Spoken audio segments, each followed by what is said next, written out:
High नमस्ते। तपाईँहरूले मलाई युजुअली सोध्ने अरू प्रश्नहरू। नम्बर 1, म के सम्बन्धी डक्टर हुँ? म एमडी मेडिसिन हुँ। म स्पेसल इन्ट्रेस्ट चाहिँ फङ्सनल मेडिसिन एन्ड लाइफस्टाइललाई गर्ने हो। अर्को क्वेसन, म लाइभ कहिले आउँछु भनेर।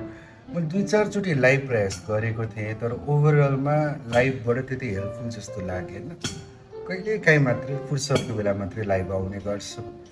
नम्बर 3, अर्को तपाईँको क्वेसन्समा, के तपाईँ भिटामिन सप्लिमेन्ट दिने डक्टर? होइन, म मेडिसिनको डक्टर हो।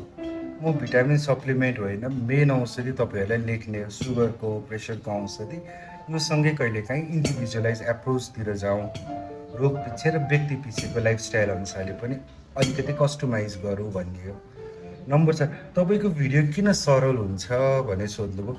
मैले यो टिकटक बनाउँदाखेरि मेरो टार्गेट भनेको चाहिँ गाउँघरको हजुरआमा अथवा आमा जो किचनमा खाना पकाउनुहुन्छ नि, गृहिणीहरू, उहाँलाई टार्गेट गरेर बनाएको हो। यो खानपिन र लाइफस्टाइलको नलेज जब हामी घरमा खाना पकाउने गृहिणीलाई दिन्छौँ नि, तब आफै फ्यामिलीमा वेलनेस आउँछ भन्ने विश्वासले गर्दाखेरि हो।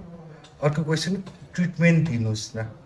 म चाहिँ टिकटक फेसबुकको भिडियोको ट्रिटमेन्ट गर्नु हुँदैन भन्ने डक्टर, म त्यही भएर ट्रिटमेन्टको कुरा कहिले पनि गर्ने गर्दिनँ।